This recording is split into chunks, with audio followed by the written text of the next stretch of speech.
C'est l'heure de la revue de la presse et des médias israéliens ce matin sur Studio Kalita, relayé sur les ondes de Radio J et des radios juives de province, et des radios juives parisiennes. Tous les quotidiens israéliens mentionnent bel et bien en évidence ce matin la tenue de la conférence du Bahreïn intitulée « De la paix à la prospérité ». Mais il faut bien avouer que l'on perçoit nettement, y compris dans le Israël Hayom, qui est le journal très proche du pouvoir et de l'administration Trump également, une sorte de déception et de contraste entre les aspirations premières des organisateurs de la conférence et ce qu'elle est devenue concrètement. Le Israël Hayom titre en effet « Alors que les Palestiniens persistent à Ramallah dans leur refus, à Manama, c'est-à-dire au Bahreïn, on se réunit. » Le journal souligne que les accompagnateurs désignés par le palais royal de Manama accompagnent tous les invités, y compris les Israéliens.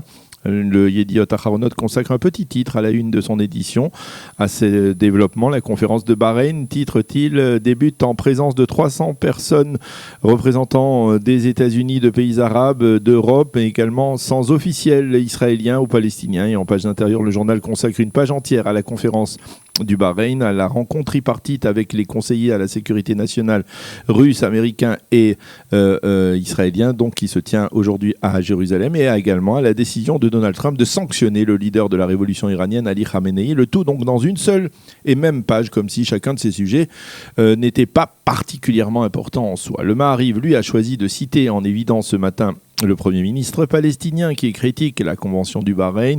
C'est une réunion faiblarde qui ne donnera aucun résultat, et les quotidiens soulignent également les manifestations d'opposition à cette convention dans la rue palestinienne.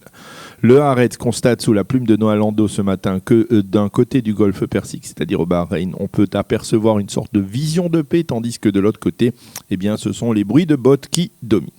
Le Israël Hayom, lui, revient plus en détail sur les sanctions imposées par Donald Trump à Ali Khamenei, mais aussi au chef de la diplomatie iranienne Jawad Zarif. C'est notre réaction aux provocations des Iraniens, a affirmé le président américain. Quant au sommet des 3 conseillers à la sécurité nationale, israéliens, américains et russes, il a débuté donc hier, il se poursuivra aujourd'hui. Bien peu d'informations devraient filtrer de ce sommet, mais les observateurs s'accordent à penser qu'il s'agit, quoi qu'il advienne, d'un succès diplomatique de taille pour le Premier ministre Binyamin Netanyahou.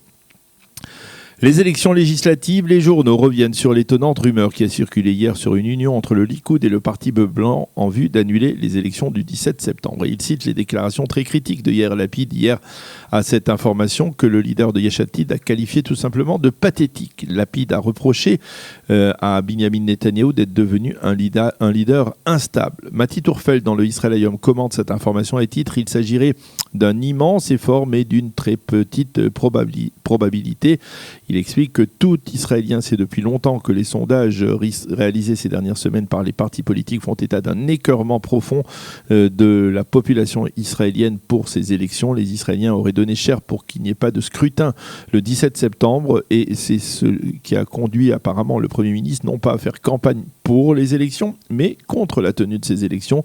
Et s'il y a une infime probabilité pour qu'elles soient annulées, alors le Premier ministre veut l'explorer. Le Yediot Aharonot, lui, a choisi de titrer sur la décision d'Itamar Ben-Gvir de Otzma Yehudit, la frange radicale de la droite sioniste religieuse, de rompre l'alliance conclue lors de la précédente campagne avec le foyer juif.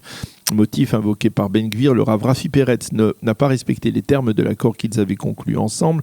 Ben-Gvir reproche en effet au Rav Peretz de n'avoir pas démissionné de son poste de député après avoir été nommé la semaine dernière ministre de l'Éducation. Ben-Gvir a affirmé que son parti allait envisager d'autres alliances à droite.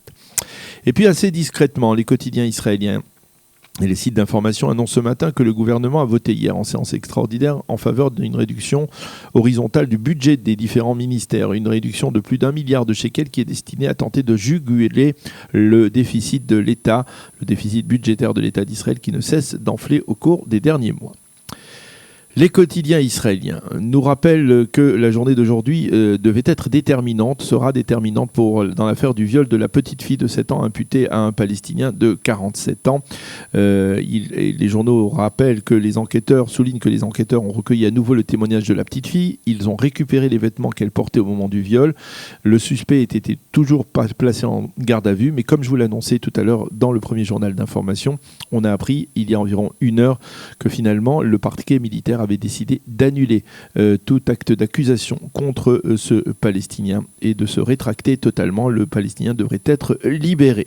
Donc un tournant dramatique dans cette affaire qui a suscité De très vives réactions depuis une dizaine de jours dans la classe politique et dans la société israélienne.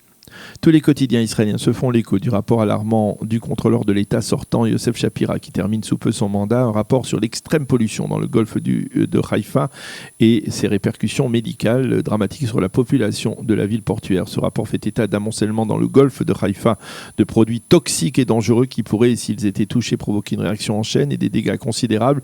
Cette pollution augmente, selon le rapport, les risques de maladies graves et chroniques diverses. Et ce matin, les journaux nous montrent également la protestation des habitants de Haïfa qui exige que des mesures soient prises sans délai afin de mettre fin à ce danger qui, pour certains, les a déjà malheureusement touchés. Le Times of Israel indique ce matin que le parquet israélien a décidé d'abandonner les poursuites pour corruption contre la mère de Netanya, Myriam Feinberg, faute de preuves. La mère avait été soupçonnée de fraude, de corruption et d'abus de confiance il y a de cela 3 ans.